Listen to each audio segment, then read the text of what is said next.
16 তারিখে আমাদের Bangladesh versus Hong Kong AFC qualifiers. ওটার জন্য আমাদের কম্পিটিশন কমিটি কাজ শুরু হয়ে গেছে। ইতিমধ্যে আপনারা জানেন আমরা কিন্তু ticketing partner already officially announce করে দিয়েছি। ক্রিকেটকে আমরা এই গেমের জন্য দিয়েছি। আমরা বিবেচনা করে দেখেছি যে ক্রিকেট যে লোড টেস্ট আমাদেরকে প্রেজেন্ট করেছিল ওইটা আমরা দেখেছি যে ওরা সাকসেসফুলি হ্যান্ডেল করতে পারবে যদি নিউমারাস বা 1 লক্ষের উপরে লগ ইন আসে at the same time. But আমরা জানি আমাদের কিন্তু সীমিত আমাদের টিকেটিং। আমরা জানি আমাদের স্টেডিয়ামে 22,000 কত সিট আছে, ওইটা এগেন্স্ট 18,000 সিট আছে গ্যালারিতে।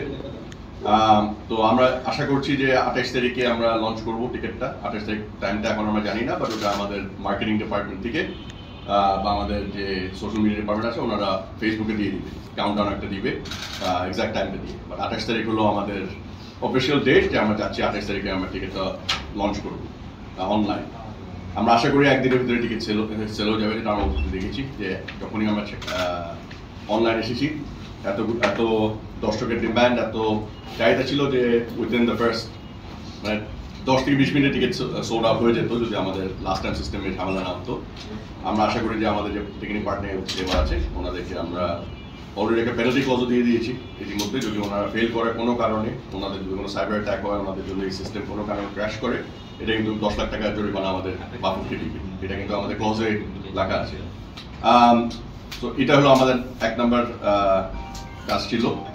সেকেন্ড হলো আমাদের ইভেন্ট পার্টনার কে হবে। ইভেন্ট পার্টনারও ইতিমধ্যে সাইন হয়ে যাবে, আজকে মনে হয় কন্ট্রাক্টটা সাইন হয়ে যাবে ইভেন্ট পার্টনারের সাথে। আমরা এবার চাচ্ছি যে গতবার যে ঝামেলাগুলো হয়েছিল, যেটা আমরা অতীতে বলেছি যে পানির সংকট বা খাওয়ার সংকট বা এন্ট্রি এক্সিটের যে ঝামেলাগুলি ছিল, ব্যারিয়ার যেগুলি ছিল ওগুলি স্ট্রং ছিল না। আমরা ইভেন্ট প্ল্যানারের সাথে ওটা নিয়ে কথা বলেছি, আমাদের কি কি চাহিদা আছে খেলার জন্য, কি কি ডিমান্ড আছে বাফুফ থেকে একটা খেলা চালানোর জন্য, ওগুলি আমরা ওনাদেরকে প্লেস করেছি। ওনারা ওটার এগেনস্টে আমাদেরকে এক্সপ্লেন করেছেন এবং প্রেজেন্টেশন দিয়েছেন কি কি করবে ওনারা।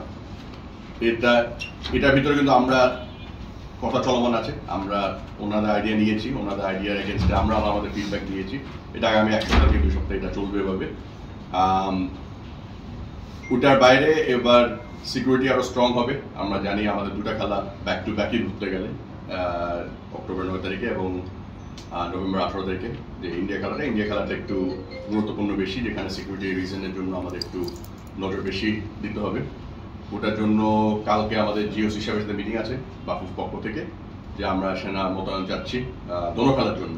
যেটা বাংলাদেশ পাকিস্তানের এগেন্স্টে যে সেনা মোতায়েনটা দেওয়া হয়েছিল, আমরা যাচ্ছি বাফুফের জন্য যেন একই প্রিভিলেজটা মেনটেন হয়।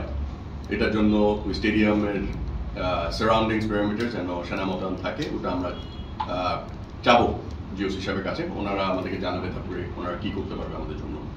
অ্যাট দ্য সেম টাইম আমাদের সরকারের সাথে এনএসসির সাথে প্লাস পুলিশের সাথে যে ডায়ালগ করার দরকার ওগুলো আমরা ইতিমধ্যে শুরু করেছি। আগামী সপ্তাহে আমাদের পুলিশের সাথে মিটিং হয়ে যাবে যে আমরা এন্ট্রি এক্সিটটা কীভাবে করবো।